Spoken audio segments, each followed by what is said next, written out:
On my birthday, instead of waiting for my husband and son to come home to celebrate with me, I received a video from my husband's first girlfriend. In the video, my husband and my son were with her, and my son was hugging her, saying he wished she could be his mother. After seeing that, instead of calling him to confront him, I silently packed my suitcase and signed the divorce papers. It was unusual for my husband Dominic to come home at midnight and find the house completely dark. No matter what time it was, I always left a light on for him. That night, he handed our son Grayson over to the housekeeper and went straight to the master bedroom. I was sitting on the sofa with a carefully packed suitcase by my side and the divorce agreement on the coffee table in front of me. Dominic frowned. "Paisley, what is this? Another one of your dramatics?" I didn't have the strength for his criticism. My voice came out calm and firm. "I want a divorce." His face showed disbelief. "Why? Because I forgot your birthday?" "It doesn't matter," I replied, pushing the divorce agreement toward him. "Sign it. Let's end this." He flipped through the pages mockingly. "You're leaving empty-handed? Where will you go without me?" A bitter laugh escaped my lips. He was so sure he had me trapped, thinking I had no one in Harrowville and nothing to hold on to. I pushed the papers even closer. "Sign it. Don't waste time." For a moment, he hesitated. Then his voice hardened. "Fine. Divorce it is, but Sonny's custody is not negotiable. You won't get him." Suddenly, Grayson appeared, looking at me with tears streaming down his cheeks. "I'm staying with Dad. I don't want to go with you. You're a horrible mother. A witch." "That's enough, Grayson," Dominic snapped. But Grayson's rage didn't subside. "If you hadn't gotten in the way of Dad and Marisa, she'd be my mom now." I cut the tension with that same cold voice. "I don't care." "Grayson, I don't care about anything. I just want the divorce." That word left Dominic in silence. He clenched his jaw, and his eyes darkened with frustration. "Are you sure about this?" I tossed the pen onto the table. "Sign it. Let's end this." Dominic's frustration gave way to a flicker of doubt. Before he could sign, I grabbed my copy, took my suitcase, and headed for the door. "Tomorrow at 9 a.m., sharp at City Hall. Don't be late," I said without hesitation. Just as I was about to walk out, Dominic grabbed my wrist tightly. "Let go," I said coldly. He sneered. "In such a rush to leave? You already have a lover?" I looked him straight in the eyes. "Dominic, I've never hated you more than I do right now." His grip loosened, and before he could say anything else, I grabbed my suitcase and left. I felt the door shut behind me like the sound of my freedom. The airport was bustling as I prepared to board the flight. Just before I crossed the boarding gate, my phone vibrated. I answered without checking the caller ID. It was Grayson's voice, sharp and desperate, asking me for something trivial. I stayed calm and told him to ask Marisa. His whining grew louder, and then I heard Dominic's irritated voice. "Paisley, why are you arguing with a child?" I was already boarding the plane, unmoved. If a child doesn't understand, then the adult should, don't you think? As the plane took off, the city shrank beneath my feet. It was over. I had left everything behind. 4 years later, I returned to Harrowville, this time for a meeting in the hospital director's office. Jonathan, the director, greeted me with a smile. We briefly talked about my experience in Harrowville and my work. Before he could convince me to take on a class, my phone vibrated. I quickly told him I had something urgent to deal with and stepped out. A few minutes later, in the elevator, I saw the Vanderbilt heir accompanied by a mysterious woman. It was Dominic with Marisa. I smiled bitterly. He had accused me of being paranoid, insisting there was nothing between them. But there they were, about to get married. He had never publicly acknowledged me. The elevator bell rang, announcing we had reached the ground floor, and as the doors opened, I came face to face with Dominic. He had an imposing presence, and his gaze was piercing. "Excuse me," I said coldly, walking past him without giving him another glance. He grabbed my wrist, demanding an explanation for why I disappeared without notice for 4 years. I pulled away from his grip. "I gave up my son, Dominic. What right do you have to demand anything from me?" A car honked near the entrance, and before I could move, a man called my name. I felt Dominic tighten his grip on my wrist. "Paisley, who is he?" he asked harshly. The echo of my heels against the hospital's marble floor blended with the subtle ticking of the wall clock. The third-floor reception area was nearly deserted. Only a drowsy old woman sat on a green armchair, and the faint beep of a heart monitor came from a nearby room. I was only there to pick up a folder with the new medical training schedule. Nothing more. Just another day. Then I saw him. He was standing by the coffee machine, taller than I remembered, with a teenage face that still held traces of the child I had once held in my arms. Grayson. My heart skipped a beat. He saw me. His eyes, Dominic's eyes, pierced through me with a slow, painful recognition. His body tensed. He didn't say a word. Neither did I. For several long seconds, we stood motionless, sharing the same air like strangers trapped in a frozen scene. The pain etched on his face was almost tangible. He stepped back. "Do you work here?" he asked bluntly, almost challengingly. His voice had changed. It was no longer a child's. It was deep, rough, and filled with something that hurt more than any insult. Disappointment. "I work here," I replied with a steady but soft voice. My hands clenched at my sides. "And you? Visiting someone?" He scoffed like my question was ridiculous. "Of course. My mother." Before I saw her, I heard the tapping of her heels. As always. Marissa appeared around the corner with the confidence of someone who rehearses every entrance. She wore a navy blue blazer that screamed, "Perfect wife." And next to her, Grayson visibly relaxed as if he had found safe harbor. She placed a possessive hand on his shoulder. "What an unexpected meeting," she said, looking at me as if I were something forgotten in a corner. "I didn't think I'd run into you here, Paisley." "Still in Harrafell?" "Yes," I replied, keeping my composure. "And you?" "Oh, you know, taking care of being the woman Dominic deserved from the start." Her smile was venomous and rehearsed. Grayson looked at me, and for a second, he almost seemed to hesitate, but said nothing. "Is something wrong?" I asked, looking at him. He looked away. Marissa stepped forward. "You know what's funny?" she continued, licking her lips. "Some mothers are replaceable. Others are simply forgotten. The funny thing is, some women confuse motherhood with manipulation." "I guess some women confuse manipulation with motherhood," I replied in a sharp murmur. "Grayson," she called, ignoring my response. "Let's go get the car. Your father's waiting." They walked away together, but just before turning the corner, Grayson looked back for a brief second and lowered his gaze. I turned to leave and then stopped. Dominic was standing next to a marble column, arms crossed, his face partially hidden under the fluorescent light.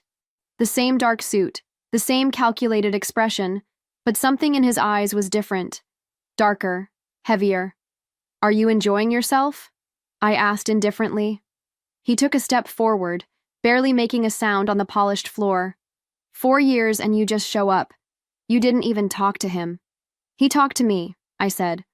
"He told me you taught him to forget me. Congratulations. It worked." "You ran away," he said through clenched teeth, barely a whisper. "You disappeared like he meant nothing. Don't come to me talking about what matters, Dominic. You never gave me that." He blinked slowly, as if my words wounded him. "And your new companion?" he asked, referring to the man by the car. "Who is he? Another one of your secrets?" "It's none of your business." "So now you're an expert at vanishing and reappearing when it's convenient, huh? Or maybe you never learned how to let me go, Paisley." Jonathan's voice cut through like a gust of fresh air. He approached with a concerned smile, his hands in the pockets of his lab coat. "Everything all right?" "Now it is," I answered, turning slightly toward him. Dominic examined him with the gaze of a predator. "Jonathan," he said, extending his hand stiffly. "Dominic Vanderbilt." "I know who you are," Jonathan replied while shaking his hand, not smiling. They stared at each other for a couple of seconds, just a little too long. "I was showing Dr. Paisley around the hospital," Jonathan clarified, emphasizing the word doctor as a subtle reminder. "We're negotiating a potential hire," Jonathan clarified, emphasizing the word doctor as a reminder. Dominic stepped back slightly, narrowing his eyes. "Of course, she's always been great at running from the hardest problems, even from her own family." "Dominic," I murmured, warning him. He smiled. That smile he wore when he wanted to make someone bleed without touching them. "I'm glad to see you." "Paisley? Really?" And then he walked away. Jonathan watched him until he disappeared. "That's your ex?" he asked. I nodded. "He still doesn't realize I left. I think he's about to find out the hard way." Outside, the breeze was sharp despite the clear sky. The hospital's large window reflected the golden afternoon light. And I stood there, by a column, watching the black car in the distance. Marissa got in first. Grayson hesitated. His hand clung to the door handle, but he looked back. He saw me. Our eyes met through the glass. There was no rage, no love, just something new. Maybe doubt, maybe memory. And in the end, he got into the car, though he kept looking back until the door shut. The day moved on. I gathered my things from the locker room in the back of the hospital. Then I heard unmistakable footsteps, expensive shoes. I didn't need to turn around to know who it was. Now you always leave through the back door. Dominic's voice broke the silence. I closed my locker without answering, slung my bag over my shoulder, and started walking. He followed me. I just want to talk. Conversations between us always end in reproach or threats, I replied, continuing down the hallway. This time I didn't stop. I looked at him. His face looked more tired than I remembered. Sunken eyes, but on his lips was still that smirk, the one that made him look like he always got his way. Dinner? He offered. Just that. Dominic, it makes no sense. We're nothing now. Maybe that's why it makes more sense than ever. There was a pause. He knew where to press, and he did. You owe me at least an explanation. Why did you leave like that? Why didn't you ever come for Grayson? I closed my eyes. One dinner, 7:30, I said without hesitation. But if you ask even one wrong question, I'll get up and leave. He smiled. I couldn't tell if it was defeat or victory. The restaurant was the same. The lamps still hung over the tables with their soft amber glow. The instrumental music was barely audible. The same scent of fresh bread, herbs, and expensive wine. Nothing had changed, except me. Dominic was already seated. He had a glass of red wine poured and another one empty, waiting for me. I sat down without smiling. He pushed the glass toward me. For coming, he said, raising his own. He clinked his glass against mine, but I didn't toast. Talk. I'm listening. He studied me closely, as if searching for a crack in my armor. The wedding with Marissa has been postponed, he said suddenly. Postponed or canceled? He shrugged. We're still deciding. I laughed without humor. Funny, I thought you'd already decided everything for me and for Grayson. Do you still care? Does it matter? He leaned forward, holding his glass but not drinking from it. I'm not here to argue, Paisley. Then what for? To pretend you didn't destroy everything? His jaw tightened, though his gaze didn't waver from mine. You know Marissa showed up after we were already broken? You were distant, and I used that to find emotional comfort, he said. You've always had a talent for justifying cheating. And you've always had a talent for running before hearing the explanation. My wine glass remained untouched. The food arrived, but neither of us touched our plates. Dominic looked down, speaking softly. He doesn't ask about you, but sometimes I hear him murmuring your name in his sleep. Once, he even screamed it. I closed my eyes. Don't tell me that. Don't use it now. I'm just telling you the truth, Paisley. You were everything to him, and you destroyed it. With videos, with lies, with replacements. I know. That phrase hung in the air like a suspended confession. I hated you for a long time, he said. But I hate even more that I can't get you out of my head. The soft background music seemed to fade. Or maybe it was just the tension intensifying, until someone cleared their throat beside us. Jonathan. What a surprise, he said, looking from Dominic to me. Jonathan, I began, but he raised his hand. It's okay. I'm just here to pick up a takeaway order. He looked away at Dominic. Funny seeing you here.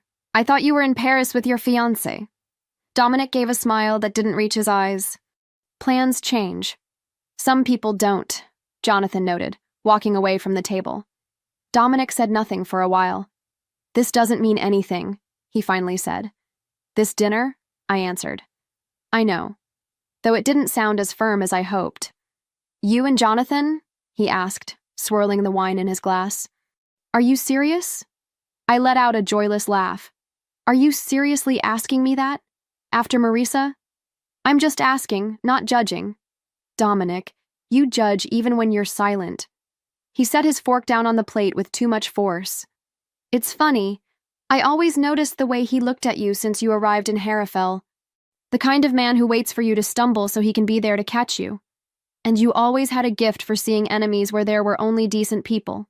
Silence returned, until he murmured unexpectedly, "Does he touch you?" The fork slipped from my hand. "Don't you dare," I hissed, ice in my voice.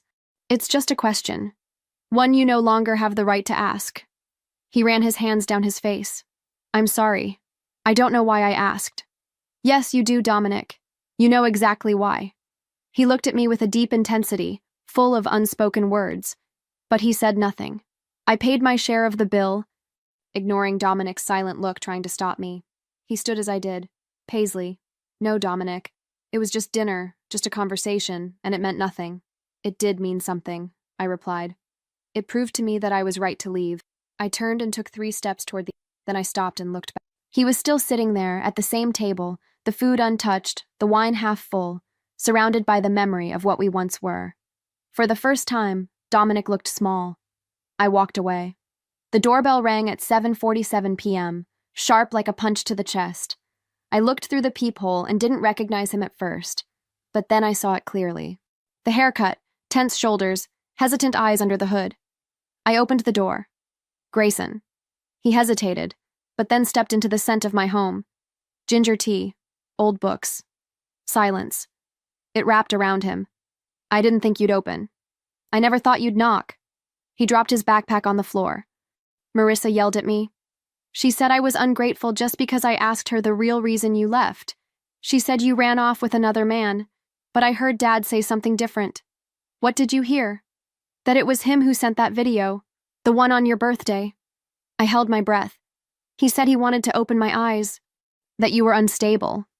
But now I don't know who was right anymore. I don't understand why you left without saying anything." "I was 9. He sank onto the sofa like he couldn't stand. "I really hated you. And still, always. What if it was all a lie? I saw that video, Grayson. On my birthday. Alone, no cake, no candles." He looked at me, unblinking. "I saw you hugging the woman who stole my husband. I heard you say you wished she was your mother. I was just a kid, I barely remember it. But it hurt me so much I couldn't look you in the eyes. I got on a plane and ran away because I didn't know how to face that pain." He lowered his gaze. "Do you hate me?" "No, I only hated myself for believing I was irreplaceable." His eyes welled up. "Then why didn't you come back?" "Because you called me a witch." He swallowed hard, clearly affected, and I was glad he felt it. "Sometimes pain means growth." "I'm really sorry," he whispered. "I just needed a mother who stayed. And I needed a son who called." There was silence. "And now?" he asked. "Now we're here, and that's more than I thought we'd have." He nodded like someone who didn't know what to say. Loud knocks echoed at the door. "I'll get it," said Grayson, getting up. When he opened the door, Marissa appeared. Flawless makeup and that smile that never reached her eyes. "Grayson! God, I was so worried. Your father's desperate looking for you." "I know," he replied, not moving from the doorway. She tried to come in, but he didn't step aside.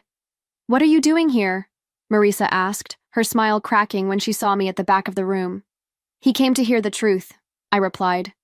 Marissa turned to Grayson. "Her truth? She abandoned you. I was there. I raised you. You trained me. You trained me to hate her, and it worked for a while. But you know what else you did?" She fell silent. "You taught me what it means to manipulate someone. Thanks for that." Grayson tried again, his voice shaking. "Leave, Marissa. Now!" She hesitated, maybe unsure of what to say. For the first time, she actually left. When Dominic arrived, the door was already open. Grayson was still on the sofa, drinking tea. I was standing. "I came to get my son," Dominic said, in the quietest voice I'd ever heard from him. "He'll leave when he wants to," I replied. Grayson didn't move. "Did you tell him the truth?" Dominic asked. "I told him enough," I sighed. "I ruined everything, Paisley. You always thought you could control everything, even emotions." He took a step forward. "I still love you. I still remember you," I said. "But it's not the same." Dominic lowered his eyes. "And if—" "Dominic," I cut him off. "What we had is buried. It won't bloom again. Sometimes, love just isn't enough." He nodded in defeat. Take care of him, he whispered, motioning to Grayson. Now he gets to choose who takes care of him. Dominic left without looking back. Night fell slowly. The silence no longer felt heavy. It was comforting. Grayson was washing his mug in the kitchen. Can I stay a few days? Of course, I said, nodding softly, like someone who wasn't used to being accepted without conditions. We could watch a movie. We could do everything we didn't do before. He gave me a small, genuine smile. We sat on the couch together. He held the remote. I sat with my legs crossed. No one spoke as the credits rolled. But we were there. For the first time, we were there together.